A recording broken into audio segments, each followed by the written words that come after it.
Alhamdulillahirabbil alamin alladzi ja'ala tawassul al-huda wa ala al-khair wa al-istihad lil muslimin min afdalil qurbat wa irfa'il darajat wa himam rahmat fid din dzalika sabilul anbiya'i wal mursalin wal awliya'i salihin wal ulama'il 'amilin sayyidina fil 'ilmi wal din sallallahu alaihi wasallam ala sayyidina wa maulana Muhammadin hadiril madin khatimin nabiyyin wal imam sadiqin wal hadin wa ala tabi'ina bi ihsanillah. Allah subhanahu wa ta'ala inna ma lantana innaka antal alimul hakim. Rabbi israh li sadri wa yassir li amri wa hlul 'uqdatam min lisani yafqahu qawli. Rabbi zidni ilman wa rizqni fahman amma ba'd.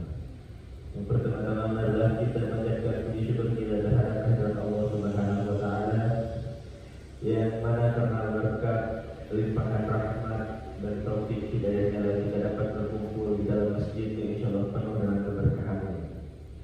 Serta pula semoga salawat serta salam senantiasa kita curahkan terhadap junjungan kita Nabi besar Muhammad SAW, karena berkat perjuangan beliaulah kita dapat diselamatkan dari zaman jahiliyah hingga zaman yang terang-terang ini.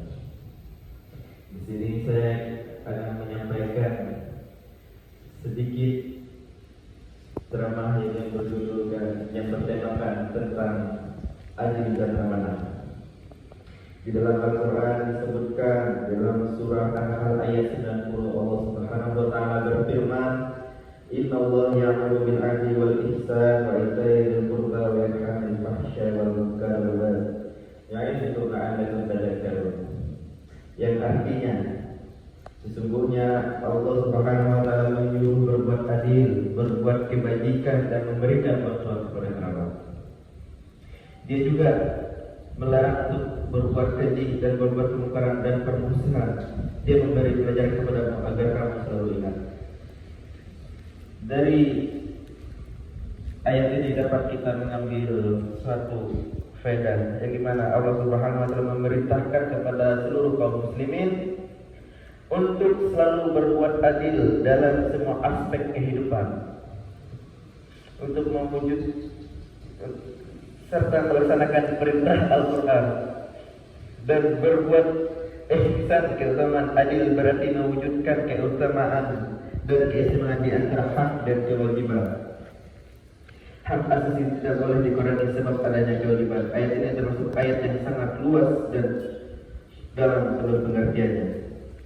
Lalu di dalam ayat yang lain, di dalam surah Al-Anfal ayat 27, Allah Subhanahu wa ta'ala berfirman, Ya ayyuhalladzina amanu la takhunu-Allaha wa rasulahu wa takhunu amanatikum wa antum ta'lamun.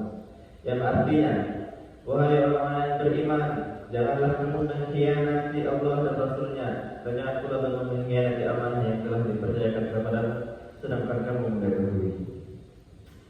Abdullah bin Abi Mutalib berkata, ayat ini berkenaan dengan Abu Lubabah pada ketika Rasulullah SAW mengepung suku Quraisy dan memerintahkan mereka untuk menerima keputusan saat karena keluarga Abu Lubabah dan harta bendanya dalam keadaan kekuasaan.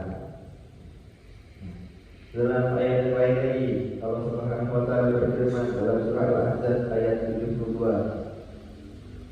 A'udzubillahi minasyaitonir rajim. Bismillahirrahmanirrahim.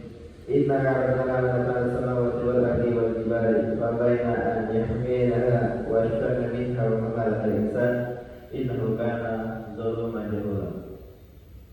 Yang artinya, sungguhnya kami telah menawarkan amanah kepada langit dan bumi dan gunung-gunung, tetapi semuanya enggan untuk memikul amanah itu, dan mereka khawatir tidak akan melaksanakannya. Lalu dipikulah amanah tersebut oleh manusia, semuanya dia manusia sangat zalim dan sangat bodoh.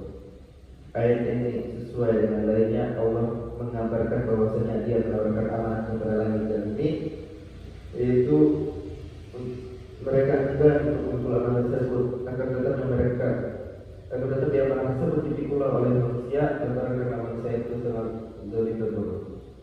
Nah, dari ketiga ayat tersebut, di dalam surah Al-Ahzab ayat 2, Allah menyatakan bahwa dia telah menawarkan amanah kepada langit dan bumi dan gunung-gunung, namun mereka enggan untuk memikul.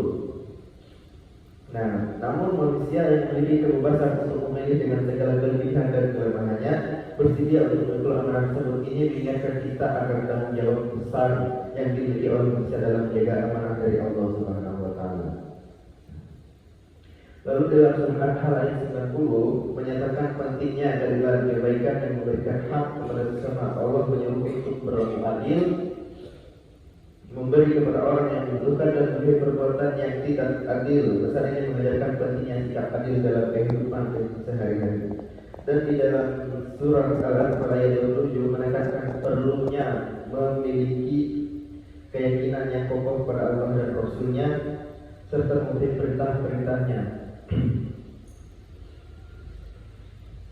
Dengan keyakinan yang teguh kita bisa menghadapi tantangan dan perjuangan dalam hidup dan kekuatan dan keteguhan hati. Dari ketiga ayat ini kita belajar tentang tanggung jawab besar manusia, pentingnya berlaku adil, memberikan hak bersama, dan perlunya memiliki keyakinan yang kokoh pada Allah serta Rasul-Nya.